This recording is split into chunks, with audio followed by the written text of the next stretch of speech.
guys, welcome back to my channel. So it is the end of August, which means it's time for another wrap up.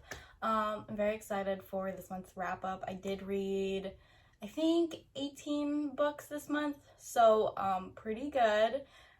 Don't expect this in future wrap-ups because I did just start school, so that's gonna take up a lot of my time and a lot of my reading time. The only reason I managed to read a lot was because I knew I was about to go into school, so I wanted to read as much as I possibly could before school started. So yeah, just don't expect this in future wrap-up videos. I also cannot remember the last time I've read like close to 20 books in a month, so this is quite fun. Alrighty, so let's just get right into it. I have a lot to talk about, obviously, and I've read some phenomenal books this month, so yeah, alrighty, let's just get right into it. Okay, the first book that I read, which ended up being an amazing book, was The Song of Achilles by Madeline Miller. I gave this book a 5 out of 5 stars. It was so good. I think about this book at least once a day. It is so good. If you're a fan of Greek mythology, please read this book because it is just, it is beautiful. The little twist on the Greek mythology and just seeing how Achilles finds his lover and their love story. And, you know, it's not just a love story. There's also a lot of action and battle and finding oneself. And overall, it is very interesting and it's just so good and so well written, so fast paced. I finished this in like a day and a half because it was just so good and I couldn't put the book down. So this book was really good and it's now one of my favorites. So yeah, also has some really good LGBT representation in this book. So if you are looking for a good book with good representation, here you go. Alrighty, the next book that I read was Olivia by Dorothy Starchy. So if you don't know, Andrea Seaman kind of talked about this book and said that this was his inspiration for Call Me By Your Name. And once I heard that, I had to pick up the book and I had to read it. So it is quite the shorty, but it was really good. I gave this a 4 out of 5 stars. It was really good. Definitely wish it was a little longer, but witnessing the love that the main character feels towards this woman and how she struggles to express her love and kind of find an outlet for her love is just, it's very interesting to read about. It also is quite related to Call Me By Your Name in a sense, so I kind of see where Andrea Seaman got his inspiration from. He also wrote the introduction to this book, so at least this copy, so yeah. So overall, this book was a really good read. It made me very emotional, despite it being like 100 pages. But yeah, I get emotional over like the smallest things, so are we surprised really? But yeah, this was a really good book, so alrighty. So the next book that I read is Cersei by Madeline Miller, and not gonna lie, this was probably the biggest disappointment of this month. I have been wanting to read this book ever since it came out and I saw it and I was like, oh my gosh, I need to read that book. And I just kept putting it off, and then I heard about Song of Achilles and I was like, oh, I'm just gonna put it off. I want to read Song of Achilles first because that was Madeline Miller's first book. So it's like, and then I finally bought both books and I finally read Song of Achilles. So I was like, I'm gonna read Cersei now. And I didn't like it at all. I gave it a 2 out of 5 stars. Okay, first of all, I didn't relate to Cersei at all. I felt no attachment to her. And this is a thick book, you know? So I had a long time to get attached to the main character and I didn't get attached to her at all. I just felt no connection to her. Second of all, I didn't like the way she was written. I feel like Cersei is portrayed as like kind of a badass. But for some reason in this book, she's portrayed as just this weak little thing that can't do anything. So, and then even when she does discover her powers, she still portrays herself as like weak and meek and just like, and I don't know, it just didn't fit with my idea of Cersei. So there's that. Second of all, I felt it was kind of like dragging. I got bored a lot, like a lot. it was such a chore to finish this book. So yeah, just overall, it wasn't the best. I felt like a lot of things were quite repetitive as well. The only part that I enjoyed in this book was seeing Odysseus, because it just reminded me of like reading the Iliad or the Odyssey in school, but that's about it. Otherwise, yeah, this book was just not it, and did not have fun reading this. So it's so bizarre to see a book where, you know, you absolutely loved it, and then the same author writes a book and you absolutely hated it. So it just, yeah, that was very interesting for me. Very interesting experience. Alrighty, the next book that I read is a thriller. I read The Hunting Party by Lucy Foley. I gave this a 3 out of 5 stars. Overall, I enjoyed it. It was a fun little read. I loved the audiobook. It was really interesting to listen to. My only problem was I saw the mystery coming from like a mile away, so I wasn't really shocked or surprised when they kind of told everything, or everything unfolded. So that was my only thing. But overall, it was an okay book, and it was a light read. There were some interesting conversations on isolation and loneliness, and I enjoyed reading about all of that. So it was a good book. I liked the characters in this book. My only thing was I just kind of saw the mystery from a mile away. So yeah. Okay, the next book that I read is a romance, and I read Get Alive, Chloe Brown by Talia Hibbert. So this book was so hyped up by BookTube, and I was like, okay, you know what? I have to read it. I just have to read it. Everyone is raving about this book, and I have to read it. And let me just tell you, I am in love. I am in love with this book. I am in love with Redford Morgan, and I'm in love with this author for producing this baby, because it was so good. I gave it a 5 out of 5 stars. It is my favorite romance novel. Probably, I wouldn't say number 1, but it's like in my top 5 favorite romance novels, and it was just so good. It was so good. I got into it so quickly. I finished it so quickly because it was so beautiful, and I could talk about this book forever and ever and ever, and I cannot wait to get my hands on Take a Hint, Dani Brown, and I'm pretty sure the 3rd book is being released soon, because there's a book for each of the Brown sisters. So I'm very excited. This book was just, it was so good. It was so good, and I have absolutely no words for how beautiful this book was. So yes, this book, 5 out of 5. If I could give it a 10 out of 5, I would. Okay, the next book that I read is Queenie by Candice Carty-Williams. Okay, so this book follows our main character, Queenie, and it's just a story about self-discovery and self-worth, about finding oneself, and struggle with mental health problems and past trauma, and just all of that wrapped up in one book. So lots of events unfold here. I'm still deciding whether I want to give this a 4 out of 5 stars or a 3 out of 5 stars. As of right now, it is a 3 out of 5 stars, but I feel like it's probably worth a 4 out of 5 stars. I'm not sure yet. So I really liked this book. There's not much that I really didn't like, just besides that some of the scenes were very vivid, and just very traumatizing to kind of read about and see like the trauma that she was going through, and they were just super vivid. So that's the only thing that kind of, I want to say, like put me off a little bit. But otherwise, I really, really, really liked this book. The issues that were discussed in this book, I really liked. I liked Queenie as a character, except that I felt that she just had a really, really short temper, and it was stressing me out. But otherwise, Queenie was an amazing character, and seeing her self-growth was really inspirational.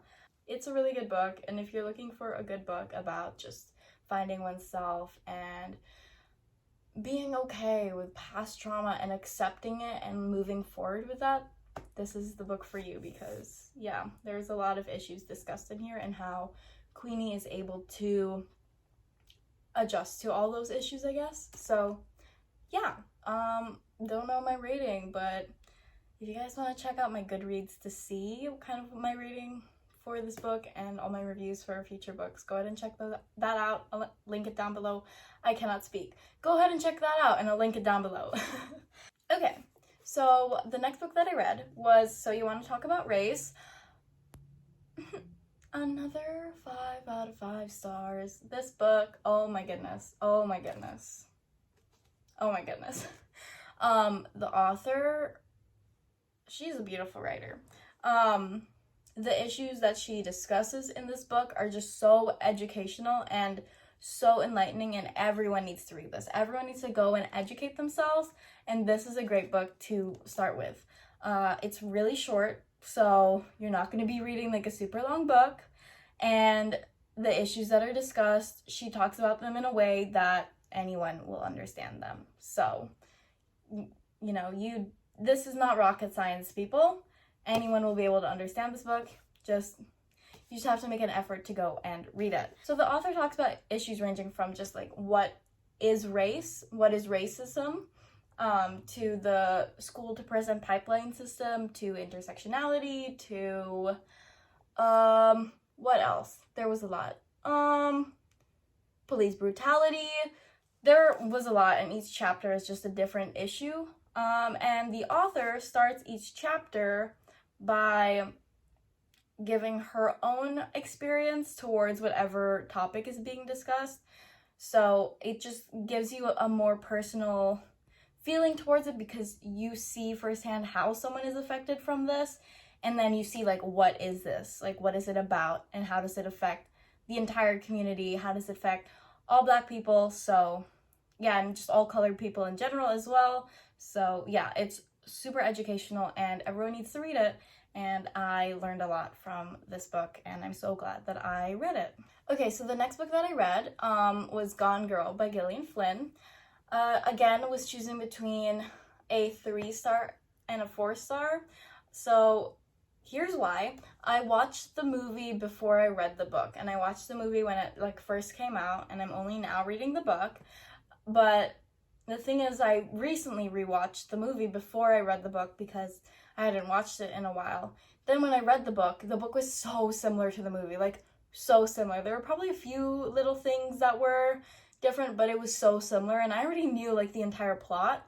So I just felt it was super repetitive because they were just so similar, which is a good thing. I love when, you know, movies really just stay with the book. The only problem was I just wish I did it in reverse and I read the book first and then watched the movie. So yeah, that's the only reason why I kind of want to give it a 3 stars, because I saw everything coming. I was a little bored because I knew everything, and just, yeah, so I'm not sure. As of right now, it is a 4 stars because, first of all, Gillian Flynn, she is an amazing writer. Second of all, the execution of the story was really well. She wrote it out really well. Her character development was really well. The plot is just really interesting. If you haven't seen Gone Girl, please watch it because it's just really good. So yeah, I'm not sure how I feel about the book right now. It is a really good book, but if you've seen the movie, and I hate to say this, you really don't need to read the book because it is so similar. Like even down to the dialogue, it is similar. So yeah, you know, do that what you will, but that's just my review on Gone Girl. Yeah, if you haven't seen the movie or read the book, you know, do either one. You'll get the same experience from either one. So yeah. Alrighty, so next I read another romance. I read Beach Read by Emily Henry. I get such a summery vibe from this book, obviously. So I decided to read it before school starts, and I'm so glad that I did. So this book follows our 2 main characters, Augustus Everett and January, don't know her last name, Andrews. Let's just ignore the fact that she's named January. I don't know. Anyway, so, you know, these 2 main characters, they're both writers. I can't even say her name. January writes romance and happily ever afters and just beautiful flowers, rainbows, all of that. And Augustus writes sad, fiction, just killing off everyone in his book kind of books. Then one day they find themselves living beside each other, and they're both suffering from major writer's block. And they strike up a conversation, and they end up starting this little challenge where they switch genres. So Augustus tries to write romance, while January tries to write something just sad and bleary. Is that a word? I don't know. And just sad. And stuff happens from there. It was so good. I gave this a 4 out of 5 stars. It was so good. It was so cute. It was just so cute and just so lighthearted. And even though it was lighthearted, there were like a lot of deep conversations about, again, past trauma, about just each character and what they're suffering with. A lot of topics on loneliness and cults. There were a little bit of some cult conversations in here. So take with that what you will. I just really enjoyed this book, and I thought it was super interesting. It was not what I was expecting at all. I thought this was gonna be some like super, super, super cheesy, dumb like romance novel, and it was not that at all. Even though the romance was obviously the biggest aspect of this story, there was still so much extra to it, and it was just so good. So yeah, I highly recommend this book if you're looking for a nice romance with a hint of some dark topics in there. Alrighty, the next book that I read was my classic of the month, and that was The Bell Jar by Sylvia Plath. I gave this a 3 out of 5 stars. Now, don't get me wrong, this book is really good, but even though I do have the physical copy of it, I was listening to the audiobook more than I was sitting down and reading the book, and I think if I just sat down and read the book and like properly read the book and just gave it more attention, I would have enjoyed it a lot more. The only reason I just didn't sit down and read the book was because I had so much that I had to do while I was reading this book, so I just ended up listening to the audiobook more. So yeah, that's the only reason, but honestly, this book was really good. Sylvia Plath is an amazing writer, and just reading about the main character, what's her name? Esther's fall into insanity is so crazy to read about. So yeah, overall, this book was really good. I just wish that I gave it more attention. So the reason I did give it a low rating, it's just my fault for not paying attention more to the book. But I definitely will be rereading this to kind of annotate everything and analyze more, because I just think it's a really, really good text, and everyone should read this because it's very interesting to see the slow collapse into insanity and the way mental illness can affect someone in someone's entire life. So yeah, that's The Bell Jar. So the next book that I read was The Death of Vivek OG. I gave this a 5 out of 5 stars if I'm not mistaken. Okay, this book was a journey, that's for sure. So this story follows a bunch of characters, but basically the premise of the story is that the family of Vivek OG one day finds their son murdered, and he is left on their front porch. This is also set in Nigeria, so yeah, they one day just find their son dead, rolled up in a carpet on their front porch, and they have no idea what happened to him. And the story is basically just how all the events that led up to his murder, all the people that were very influential in his life, who he was as a person, and his relationships with people. There was also some LGBT representation in here. So yeah, what else? Honestly, it was just a really powerful book. There were just a lot of issues again that were discussed, seeing the sides of all of the people that he loved and that loved him as well, and their feelings and their pain when they found out he had been killed. So all of it was just super powerful. Again, the representation in this book was also very powerful, and seeing how it affected everyone's lives. So overall, this book was just really, really good, and I suggest everyone read it. It's a super quick read as well, so just get your hands on this book and read it because it's just such a good book. Alrighty, the next book that I read was Misery by Stephen King. Another 5 out of 5. This is my new Stephen King favorite. It beat The Shining, and I obviously love The Shining. Like, The Shining is my favorite Stephen King book, and it's one of my favorite horror movies, but I have a new favorite. This book is just so good. Holy crap, was I losing my mind while I was reading this book. The psychological stress I was under reading about the main character and just everything he was going through. There were so many times I cringed in real life because I was just feeling for this character, and this book really messed with my mind, that is for sure. So this story is about this novelist, writer. His name is Paul Sheldon, and one day he gets kidnapped by his #1 fan, and so Paul Sheldon is famous for writing his misery novels with his, main character Misery, and in his last book he kills her off. And anyway, his #1 fan, Annie, holds him captive until he finishes writing a new misery novel where he brings back Misery because she is just obsessed with this book series.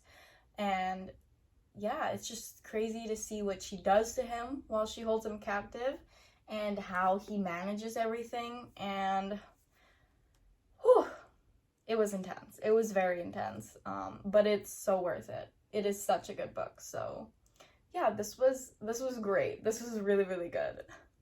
Okay, the next book that I read, the next 2 Stephen King books that I read, I'm currently using them to hold up my phone as my little tripod, so I'll just show a photo of them.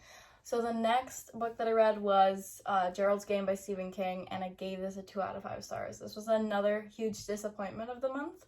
I have been wanting to read the book ever since I watched the movie. I thought the movie was really good, and I really liked the whole story, but overall the book was boring.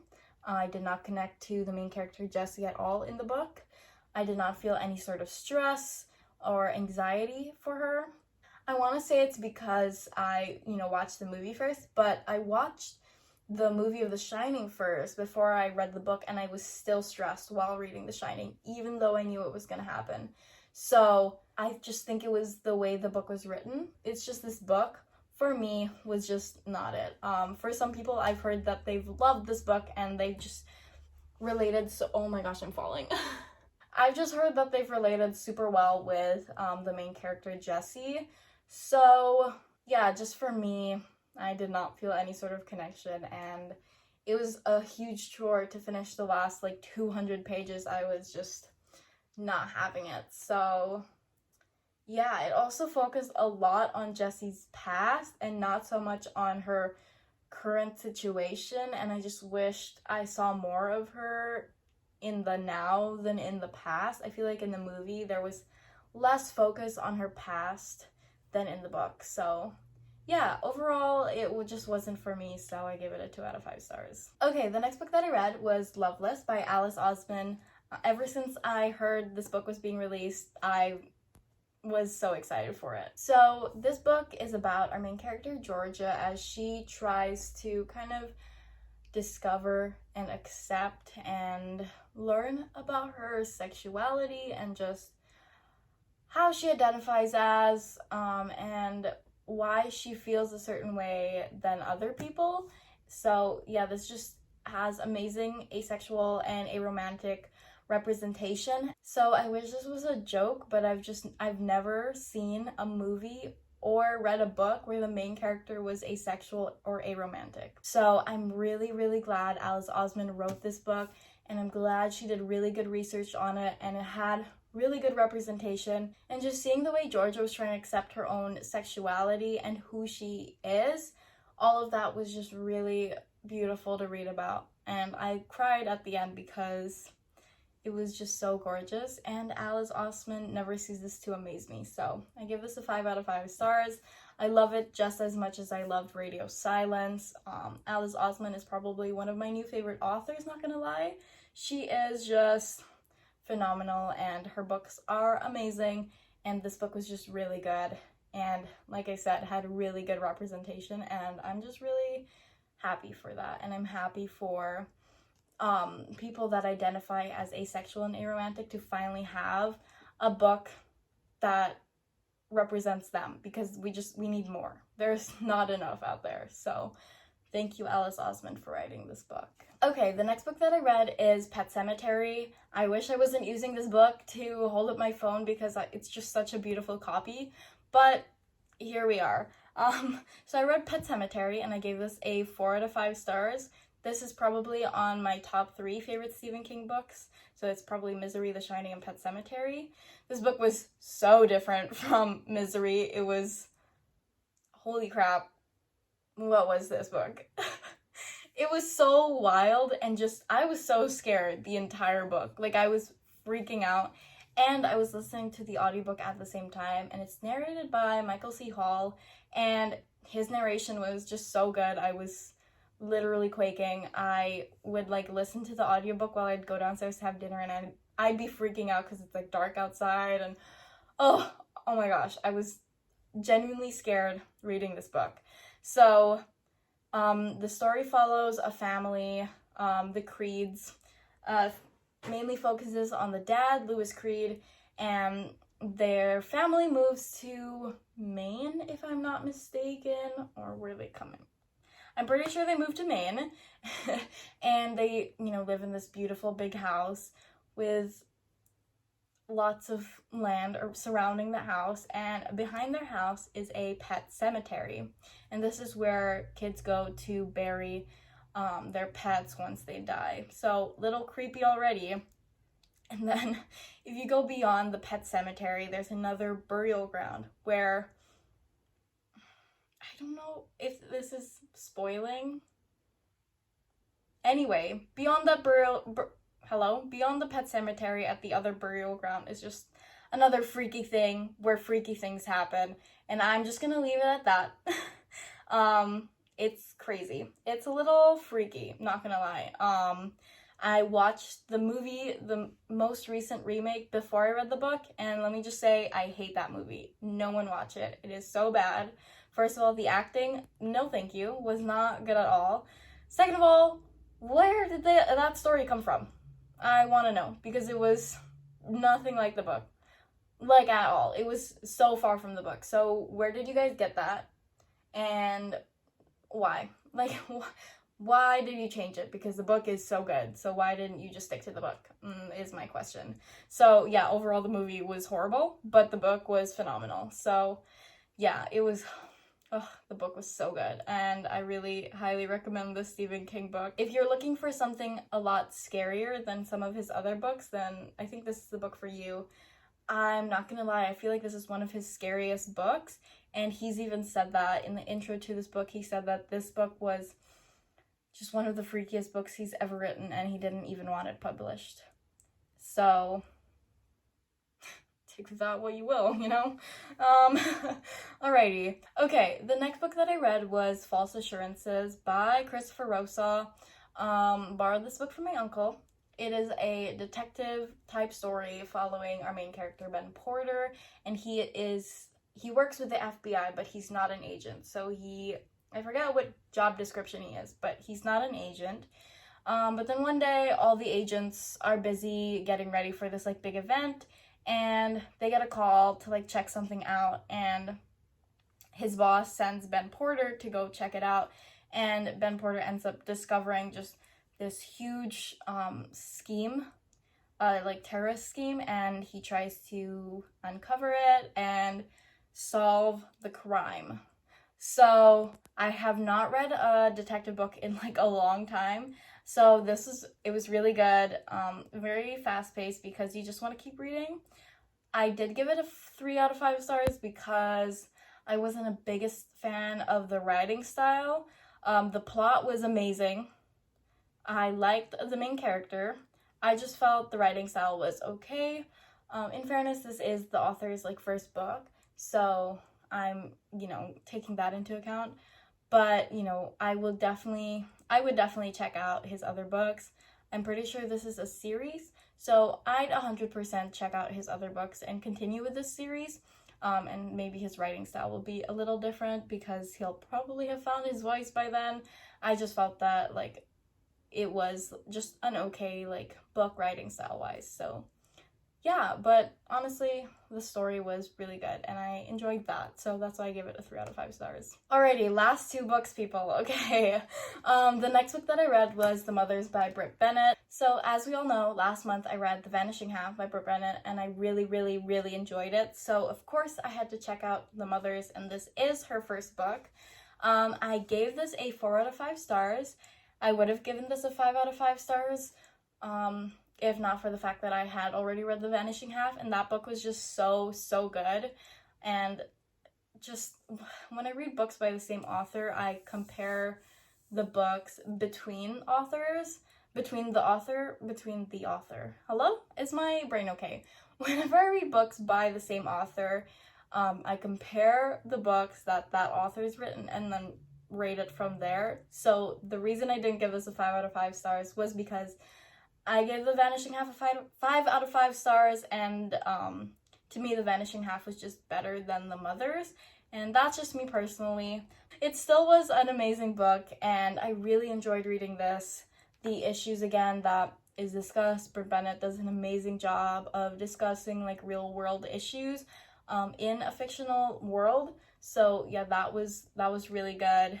The relationships formed and broken and reformed, and all of that was very interesting to read about as well. Yeah, it was a really good book, and I did enjoy it.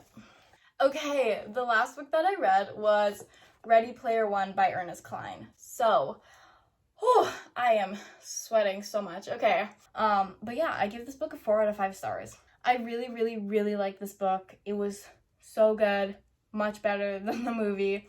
Wade Watts is a really cool character, and just seeing him and the friendships that he forms in the Oasis and how they, meet up in the real world eventually and all of that, and seeing this, like, huge line between virtual and reality, very interesting. And I'm pretty sure there's a second book coming out later this year, so very excited for that, and I'm definitely going to be picking that up right away.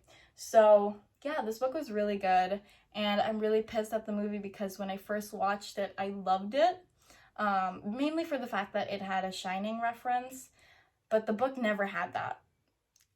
It didn't have anything that the movie had, so I don't know what happened with the movie. Like, what? So yeah, I don't like the movie anymore. I used to love that movie. When it came out, I was, like, obsessed with it, and now I don't like the movie because I love the book way more. The book is way better, and the movie can go kiss my ass. So, yeah, that is it. That's all the books that I read last month. Whew, that was a lot. That was a lot of standing, and I'm sweating. So, that's the end of this video. I hope you guys enjoyed my wrap-up. Let me know hello? Let me know what books you guys have read this month, and some of your favorite books. Any videos you guys want to see next as well. I'm really sorry if I don't post that much because school is eating a lot of my time, and so is work, so, stress. But yeah, I hope you guys enjoyed. Please subscribe, give this video a big thumbs up, and I will see you all in my next video. Alrighty, bye!